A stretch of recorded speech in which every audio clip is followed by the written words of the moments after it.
Olá, boa noite. Eu sou o Fernando Rodrigues e este é o Poder em Foco, um programa de entrevistas do SBT em parceria editorial com o jornal digital Poder 360. Nesta semana, o Poder em Foco entrevista o chefe da área global de liberdade de expressão da Unesco, Guilherme Canella, que fala diretamente da Unesco lá em Paris, na verdade de sua casa lá em Paris. Guilherme Canella, muito obrigado por estar aqui no Poder em Foco. E eu começo perguntando, a Unesco recentemente divulgou um relatório sobre o aumento de agressões contra jornalistas que fazem o acompanhamento, as reportagens de protestos pelo mundo. Quantos países foram pesquisados? O que esse relatório mostra? Olá, Fernando, um prazer falar com você e com as pessoas que seguem o teu programa.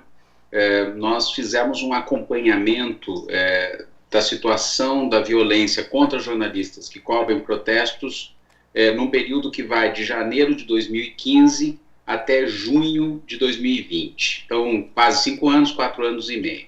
E, nesse sentido, fizemos uma varredura da situação global sobre o tema. E o que nós encontramos realmente foram dados alarmantes. Nós encontramos distintas situações de violência contra jornalistas em 65 países, em todos os continentes, e países com distintas características, ou seja, países em desenvolvimento, países desenvolvidos, etc. Então, houve, nesse período, 125 situações de protestos que podem ter sido mais curtos, que duraram 1 dia ou 2 dias, ou protestos mais longos, que duraram meses, mas 125 situações de protesto onde houve algum tipo de violência contra jornalistas, incluindo 10 assassinatos de jornalistas nesse período. Então, diante desses dados, a Unesco realmente, nesse relatório, faz um chamado global para que esse tema esteja no foco das preocupações dos tomadores de decisão. Essa estatística, portanto, vai de 2015 até agora meados de 2020, é isso? Exatamente, até junho, final de junho de 2020. Eu me recordo que em 2013, quando o Brasil enfrentou as chamadas jornadas de junho, naquele ano de muitos protestos de rua, no Brasil, a Associação Brasileira de Jornalismo Investigativo, a ABRAGE, passou a monitorar e houve muita violência no Brasil naquele ano, nos confrontos lá. Os jornalistas estavam presentes para relatar o que se passava e alguns tomaram tiros de balas de borracha, uma situação muito difícil. No caso do Brasil, nesse período mais recente, o que se pode dizer?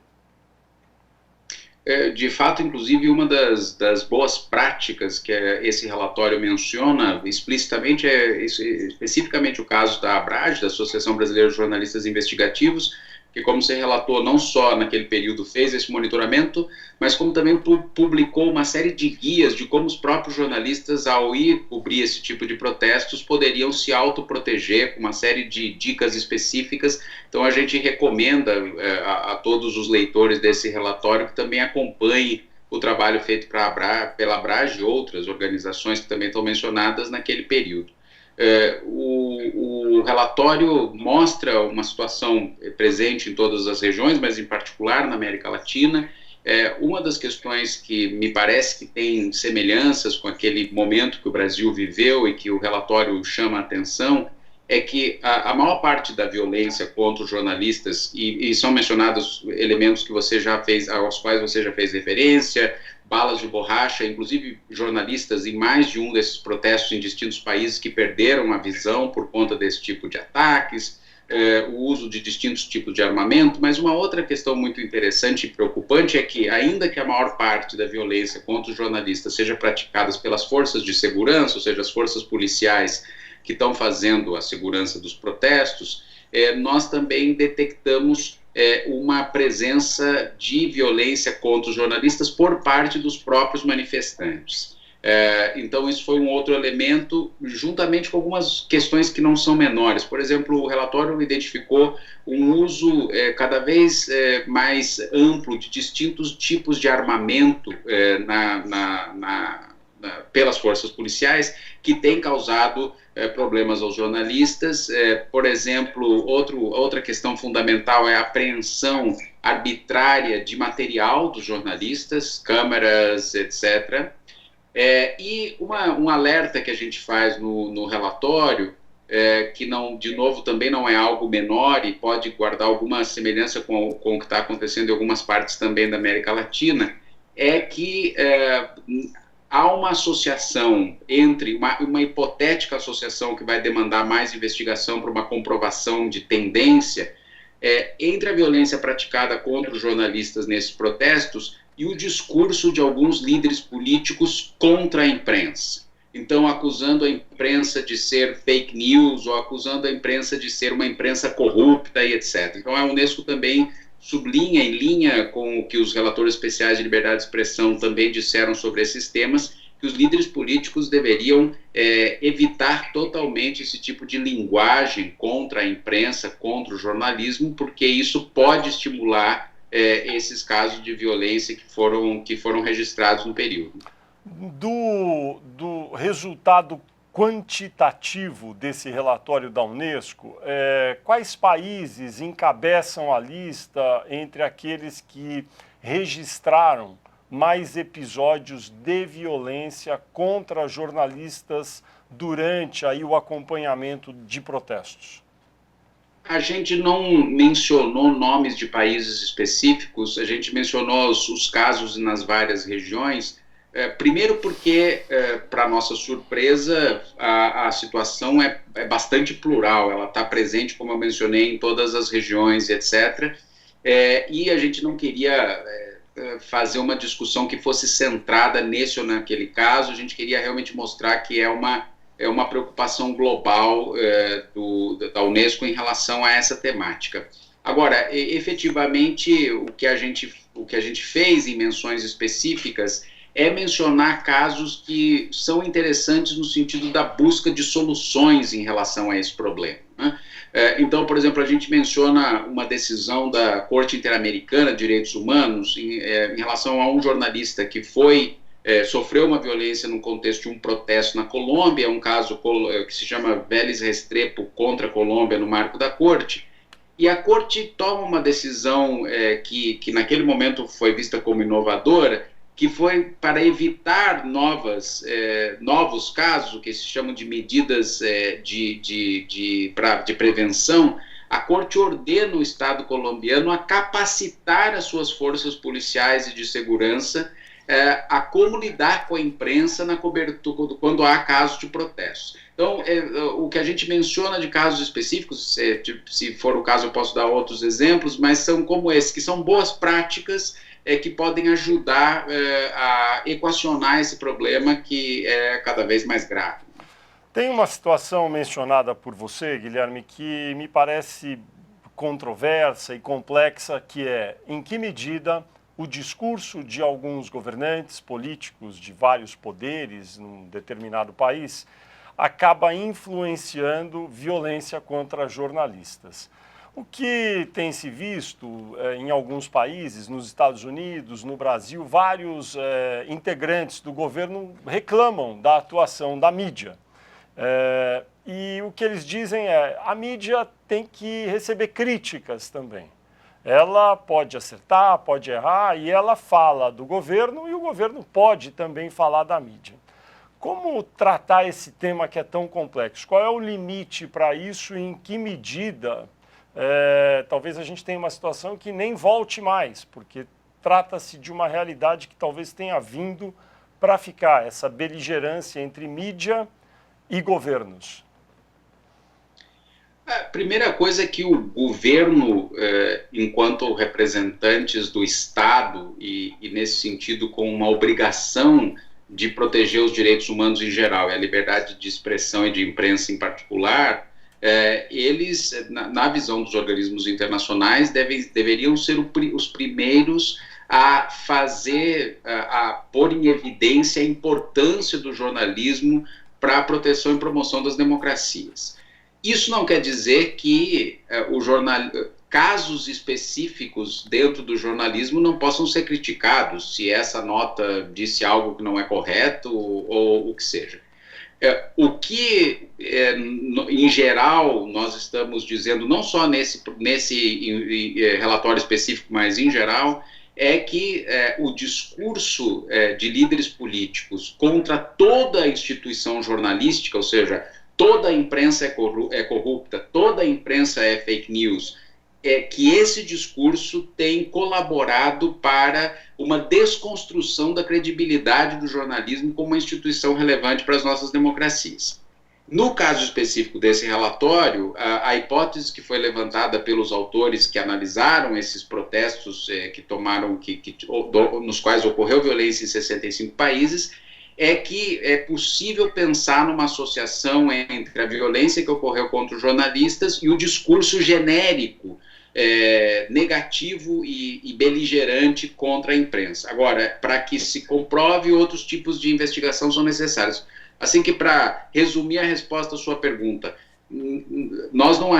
também é parte da liberdade de expressão que os governos ou que os governantes façam referências e críticas a casos específicos, com elementos específicos de matérias, etc., que eles possam julgar que tiveram erros.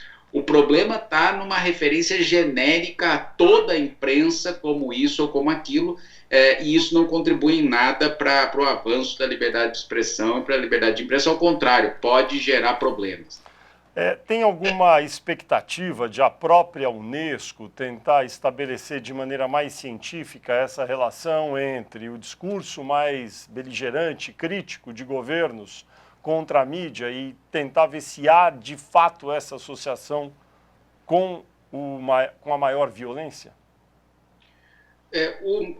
Já num relatório anterior, que se chama o Relatório Global da Unesco sobre a Liberdade de Expressão, de Tendências Globais sobre a Liberdade de Expressão e Desenvolvimento da Mídia, nós já havíamos alertado que uma das tendências que estavam sendo verificadas quando aquele relatório foi lançado há 3 anos, ele é um relatório global que é lançado a cada 4 anos, o próximo vai ser o ano que vem, a gente já vinha alertando que essa tendência estava sendo verificada pelas várias fontes que a Unesco consulta ao produzir esse tipo de relatório. Então, quando verificamos de novo agora, nesse relatório específico sobre cobertura de protestos, que essa é uma tendência que as nossas fontes identificaram como possível, uma das recomendações que a gente faz nesse relatório é que mais investigações têm que ser realizadas justamente para tentar encontrar a potencial causalidade a qual você acabou de fazer referência. Não há uma decisão tomada nesse momento se a própria Unesco fará isso, mas nós esperamos que os vários atores que cooperam com a Unesco, tanques de pensamento e etc., tomem essa recomendação e busquem encontrar de maneira mais detida essa relação de dados sobre esse assunto em particular, que repetimos, já desde o último relatório global, nós estamos colocando em evidência que esse é um problema que precisa ser tomado com cuidado. E a própria indústria de mídia jornalística profissional, ela própria, deveria também fazer algum tipo de autocrítica e verificar a maneira como tem atuado para tentar mitigar esse problema ou não? A nossa impressão é que o debate global sobre a situação atual da indústria jornalística em relação ao contexto do desenvolvimento das democracias é um debate que tem que ser dado em várias frentes. Por exemplo, nessa situação que se acelera com a crise do Covid, nós estamos verificando um outro problema que não é de menor envergadura, que é o problema da viabilidade econômica das várias empresas de mídia, sobretudo de empresas locais. Alguns especialistas estão chegando, inclusive, a usar expressões como desertos midiáticos em alguns países, ou seja, onde haverá um apagão, um blackout de empresas de mídia em determinadas regiões, porque elas simplesmente não têm condições de continuar existindo, ou alguns estão falando de um evento de extinção mediática, em alguns casos. Mas por que eu estou fazendo referência a esse problema que nós também alertamos num relatório que saiu um pouco mais no começo do ano, quando se acelerou a pandemia e se viu que as empresas de mídia estavam sendo atacadas por esse problema? É porque uma das questões que está relacionada a isso é essa crise global de desinformação que o secretário-geral das Nações Unidas chegou a chamar de uma infodemia. E essa relação, essa crise, ela evidentemente tem a ver com várias peças desse quebra-cabeças, e uma dessas peças, evidentemente, é uma autocrítica da posição da mídia em relação a esse processo. Mas essa autocrítica não necessariamente chegará a uma conclusão de que a mídia se equivocou, mas esse debate é importante no sentido de como todos os atores envolvidos, inclusive a mídia, mas também os governos, também os organismos internacionais, têm que se atualizar e mudar as suas estratégias para lidar com um fenômeno que, efetivamente, com todos os esforços que nós estamos fazendo, não estamos dando conta do tamanho da agenda. Eu termino com um exemplo que sempre me chama a atenção. Em algum momento do ano, por exemplo, uma das grandes plataformas de internet disse que identificou 40 milhões de posts que poderiam ter um problema de desinformação, ou as mal chamadas fake news. Nesse mesmo período do relatório, todo o esforço de fact-checking que foi feito não chegou a analisar nenhum por cento desse volume. Isso não quer dizer que não seja importante seguir fazendo fact-checking, mas nós estamos diante de uma situação de tal envergadura, de tal problema sistêmico, que todos os atores vão ter que contribuir com esse diálogo e com uma autorreflexão sobre o seu papel nesse atual contexto. Aí a gente chega num outro problema muito presente agora nesse início de século XXI, que é a disrupção provocada pelas empresas de internet, as chamadas empresas de tecnologia nos últimos 20 anos, que se apresentam como empresas de tecnologia. E alguns consideram que elas devem ser reclassificadas também como empresas de comunicação e assumirem a responsabilidade que empresas de comunicação têm. Um jornal digital, uma rádio, uma televisão, quando publica alguma coisa, tem uma responsabilidade extrema. E se errar, vai responder por aquilo. No caso das plataformas digitais, vamos citar o Google, o Facebook, eles se apresentam como plataformas. Aí, se acontece algum problema de notícia falsa, eles dizem, eu sou apenas a plataforma. Na maioria dos casos, às vezes agora tem até tomado providências. Qual é sua avaliação sobre essa discussão? Google, Facebook deveriam ser reclassificados como empresas de comunicação e serem também chamados a ter responsabilidade sobre o que publicam? Essa é uma discussão super complexa e super válida que temos que fazê-la.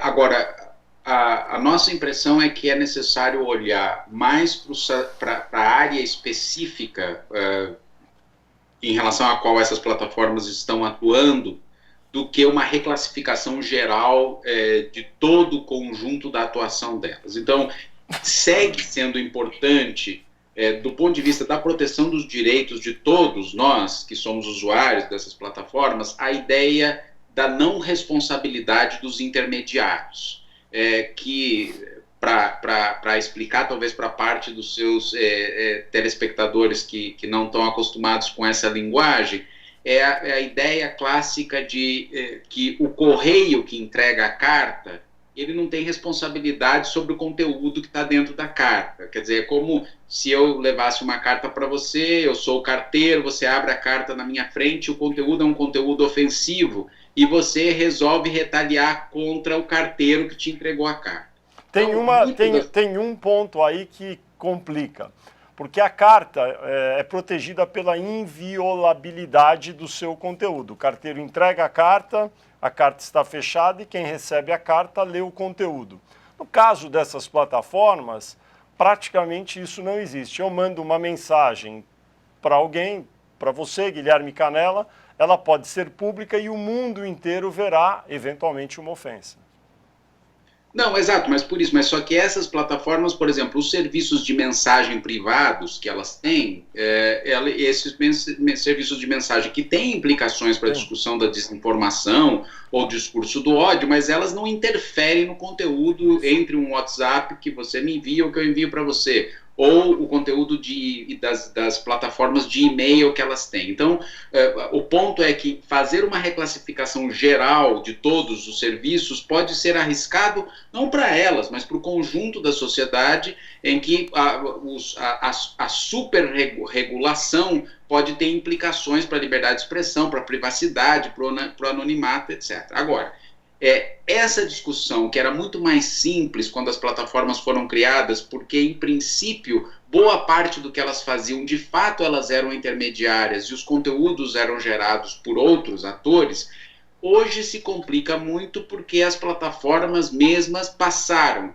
ou a produzir conteúdo, ou há uma discussão muito mais complexa, que é o quanto o fato de que os algoritmos decidem que posição certos conteúdos vão estar no seu feed de notícias, ou qual é a posição que certa coisa vai estar quando se faz uma busca, se isso é uma responsabilidade editorial, porque no final das contas é uma decisão que não é uma decisão neutra de intermediários. Então, na verdade, no final das contas, a discussão é que sim, há necessidade de se rediscutir, não o princípio da não responsabilidade dos intermediários, mas quando elas são intermediários, e portanto esse princípio segue valendo, e em que situações elas deixam de ser intermediários, e aí passamos a aplicar outros tipos de princípios legais que existem nessa discussão sobre a liberdade de expressão.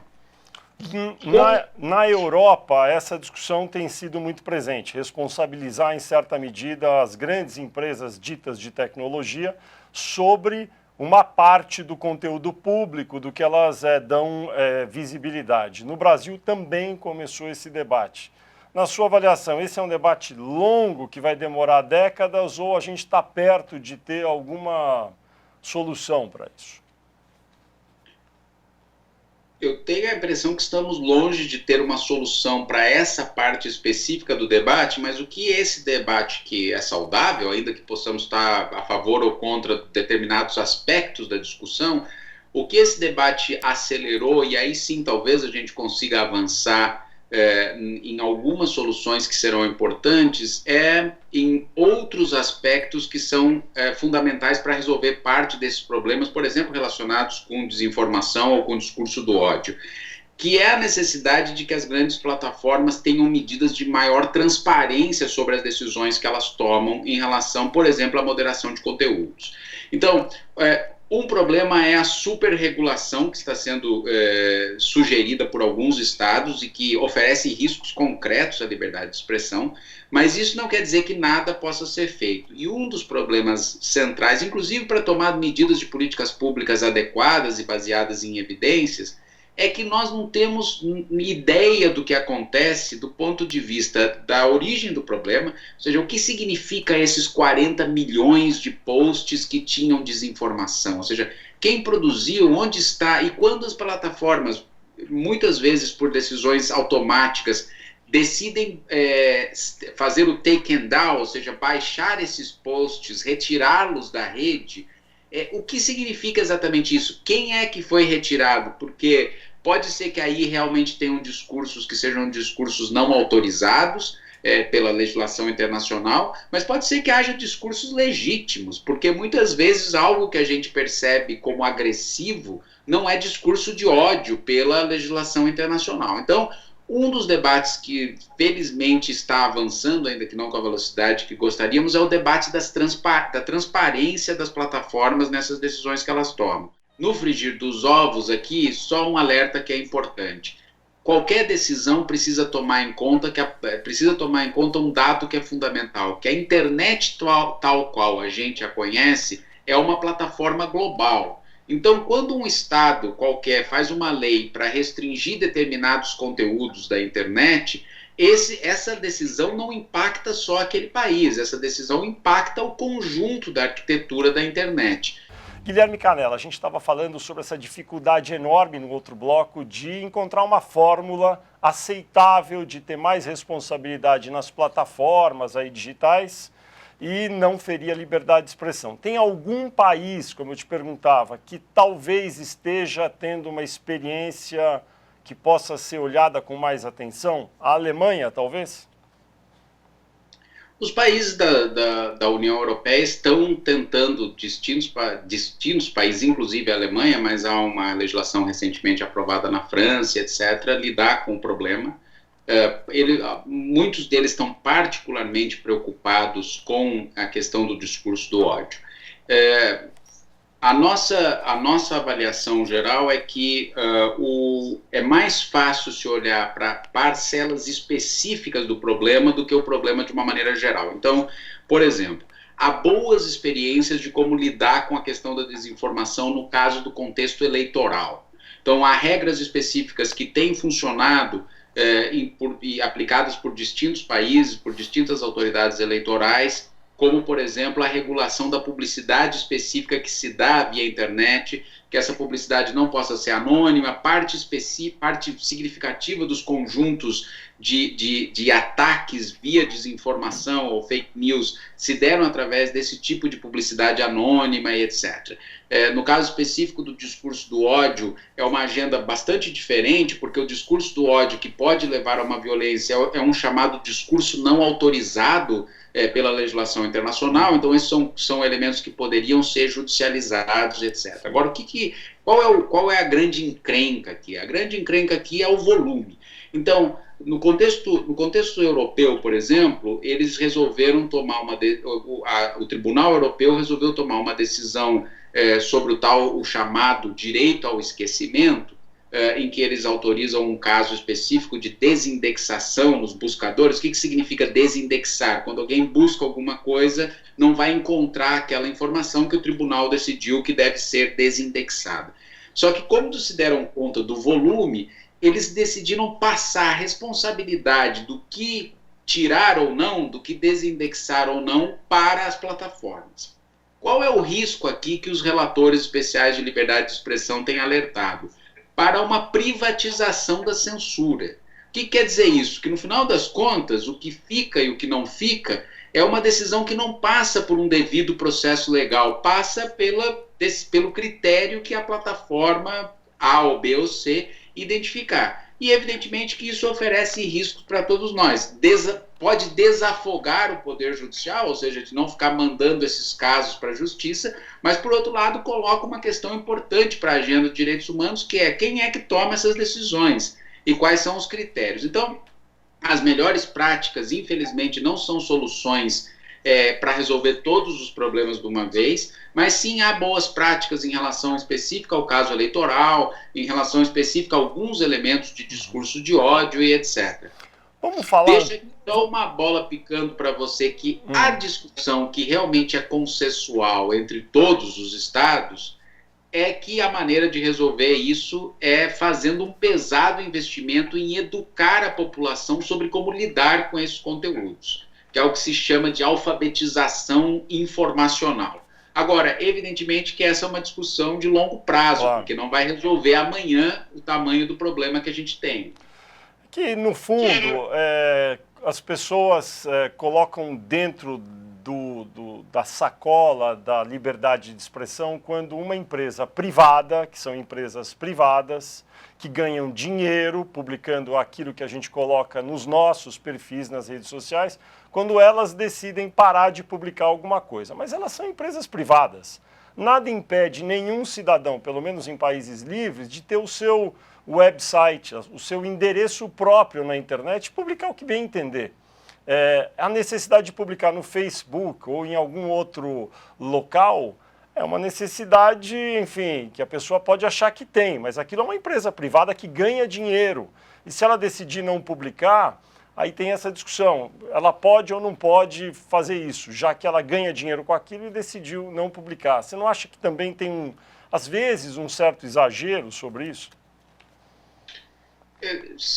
Talvez sim, mas por essa discussão que você acabou de fazer é uma discussão super importante que implica em fazer um outro debate, que é que é parte desse emaranhado complexo, que é o debate sobre os termos e condições que todos nós vamos clicando as 50 páginas lá, quando a gente acessa essas plataformas.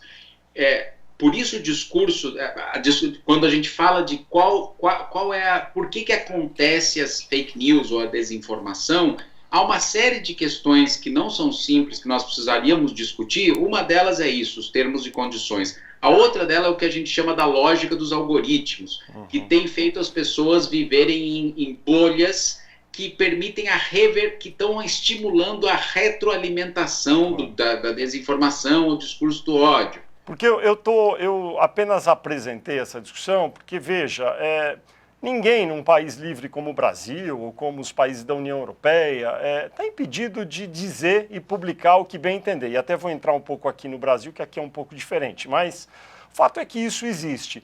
E as plataformas ou as empresas chamadas de tecnologia têm um interesse enorme de serem classificadas como defensoras da liberdade de expressão, porque no escudo da liberdade de expressão elas continuam ganhando dinheiro, continuam publicando o que bem entendem, e daí se de vez em quando tem um efeito colateral de alguém que é caluniado, paciência.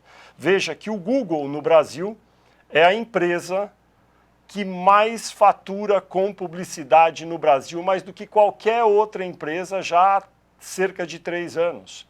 Então eles ganham dinheiro com isso.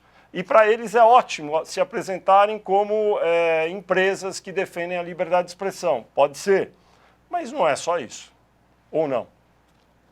Não, mas por isso que a discussão com a qual você começou a fazer esse último bate-bola que a gente está fazendo não é uma discussão tão simples, porque se bem é certo que elas são empresas privadas e, como você colocou, poderíamos fazer o argumento de que elas decidem manter nas suas plataformas o que bem entendem, mas, por outro lado, elas também querem a proteção da liberdade de expressão e tudo que o artigo 19 da Declaração Universal tem a oferecer.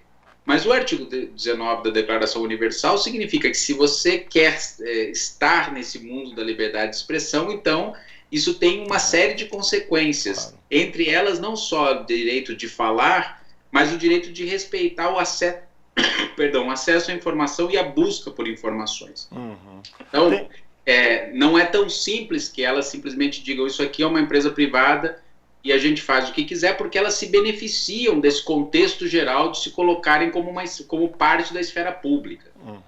Exato. Para elas há um interesse muito grande em se apresentarem como empresas de interesse público na esfera da liberdade de expressão, só que não é apenas isso. E daí eu queria dar um pulo para o conceito de liberdade de expressão. No Brasil, nos Estados Unidos, na Europa, há nuances em relação a isso. Vamos ficar com as Américas. Nos Estados Unidos é impensável que algum livro seja retirado de circulação. Você publica o que bem entender. Você pode ter as teorias mais estapafúrdias, fazer um livro, publicar, você pode. No Brasil, no início dos anos 2000, bem no comecinho, houve uma ação contra a publicação de um livro no Rio Grande do Sul de conteúdo antissemita, uma coisa abstrusa, realmente maluca, mas, enfim, a pessoa publicou aquele livro. O Supremo Tribunal Federal disse que aquele livro, que era contra os judeus, era proibido, estava proibido e banido de ser publicado. A partir daí, várias decisões foram tomadas, e essa decisão lá do início da década dos anos 2000 é citada pelos ministros do Supremo. Aí eu queria te perguntar, à luz do artigo 19 da Declaração Universal dos Direitos Humanos, que fala muito sobre isso, liberdade de expressão, qual é a sua opinião ou sua visão sobre essa nuance a respeito do que é e o que não é liberdade de expressão? O sistema interno, o que a gente chama de sistema universal de direitos humanos, e no caso das Américas, o sistema interamericano de direitos humanos, a Convenção Interamericana, que tem uma legislação muito parecida, o artigo 19 da Declaração Universal e o artigo 13 da Convenção Americana, eles são relativamente claros nessa conceituação em que a liberdade de expressão é um direito bastante amplo, que se aplica a todo indivíduo. Portanto, eles não fazem uma... Veja que o artigo diz todo indivíduo, não diz se é adulto ou se é criança, se é estrangeiro ou se é cidadão nacional, se é jornalista ou se é taxista. Todo indivíduo tem liberdade de expressão. E os pais e mães fundadores da declaração também foram muito visionários, porque eles não falam através do rádio ou da imprensa, que eram os veículos que existiam em 1948, ou o Banco da Praça. Eles dizem através de quaisquer plataformas e sem fronteiras. Então vejam que eram pessoas que pensavam à frente do seu tempo. Ao mesmo tempo, o artigo estabelece quais seriam as eventuais limitações desse direito à liberdade de expressão, entre elas o discurso do ódio que pode levar a uma violência concreta, e estabelecem que para tomar essa decisão de como limitar eventualmente a liberdade de expressão, o Poder Judicial tem que aplicar um teste que se chama o teste de 3 partes. Primeiro, qualquer limitação à liberdade de expressão tem que ser legal. O que isso significa? Ela tem que estar estabelecida em uma lei, aprovada por um parlamento. Então, não pode ser uma decisão que aconteceu ali no momento, ou por um ministro do Poder Executivo, ou por uma agência reguladora, ou o que seja. Tem que estar registrada numa lei. Essa é a primeira parte do teste. A segunda parte do teste é que a decisão tem que ser legítima e com fins para a proteção da democracia. O que quer dizer isso, ser legítima para a legislação internacional? Tem que fazer parte de um dos critérios que estão na Declaração Universal e no Pacto de Direitos Civis e Políticos, que basicamente é lutar contra o discurso do ódio, toda a propaganda sobre a guerra será proibida e questões de saúde, etc. E, finalmente, a terceira parte do teste é que a decisão tem que ser necessária e proporcional. E aí é onde nós temos a maior parte dos problemas. Você se lembrará que, no contexto, por exemplo, do Brasil, houve um juiz que decidiu cancelar toda a operação de WhatsApp no Brasil, porque havia um problema particular com uma suposta obstrução de justiça, porque 2 traficantes estavam fazendo uma negociação e o juiz pediu aquela informação, a empresa não entregou. Então, evidentemente que essa é uma decisão que não é proporcional, impedir que todos os não sei quantos milhões de usuários de WhatsApp num determinado país não tenham acesso a esse instrumento de liberdade de expressão, porque há um problema localizado. Então, do ponto de vista do sistema universal, a definição de liberdade de expressão e como ela se aplicaria seria essa única, não haveria uma outra possibilidade. Agora, os países específicos têm, como você bem mencionou, distintas análises de como interpretar essa legislação. E é certo que o caso dos Estados Unidos é talvez um dos casos mais liberais na interpretação da liberdade de expressão. Agora, eu faria uma pequena adição ao que você mencionou, que muitas vezes se diz, porque a primeira emenda é a única coisa que se olha ao falar de liberdade de expressão nos Estados Unidos. Isso não é totalmente certo, porque como é um país de common law, a jurisprudência sobre a liberdade de expressão nos Estados Unidos é a primeira emenda, mais todas as decisões da Suprema Corte sobre esse assunto. Então, por exemplo, no caso de liberdade de expressão e eleições, até o fim dos anos 70, os Estados Unidos tinham uma regulação muito forte sobre esse tema que se chamava Fairness Doctrine. E no início do governo Reagan, a Suprema Corte decidiu cancelar essa legislação, mas ela teve validade até 1979. Então, evidentemente que isso também é algo que, do ponto de vista da jurisprudência das Cortes Supremas, não é algo estático, né? Ele evolui na linha do tempo e tem a ver com condições específicas. Por exemplo, a boa parte dos países europeus tem legislações que impedem a negação do Holocausto, impedem a visão revisionista de que algumas dessas pessoas, como você mencionou, dizem de que o Holocausto nunca existiu. Agora, para o contexto europeu de como se deu a Segunda Guerra Mundial aqui, muitos países defendem que essas legislações que nos Estados Unidos não teriam guarida baixo as decisões da Suprema Corte, no contexto europeu isso faria sentido pela questão histórica, etc. Então, é um debate complexo, mas termino com uma coisa super importante aqui. A gente só está podendo fazer esse debate sobre as distintas concepções da liberdade de expressão porque a nossa liberdade de expressão está protegida. Então, é fundamental a gente ter claro que a liberdade de expressão é um direito em si mesmo, mas é um direito que garante outros direitos. Porque se a gente não pode ter liberdade de expressão, a gente sequer pode fazer essa discussão. Nos últimos anos, a propósito, a Unesco coordenou aí a formação de mais de 17 mil, é isso mesmo, juízes e promotores em cerca de 60 países a respeito de liberdade de expressão. Que tipo de cursos são esses? O que se discute com esses juízes? E se puder me dizer, no caso do Brasil, tem juízes brasileiros também nesse grupo que foram formados aí nesses seminários aí da Unesco? Sim, claro. Boa parte desses 17 mil, por razões óbvias, foram formados através do que a gente chama de MOOCs, que são cursos massivos online, para atingir esse volume. E esse MOOC, que foi um MOOC criado por juízes já aposentados, etc., mas que conhecem muito a agenda, então é juiz falando para juiz, eles abordam 6 grandes temas.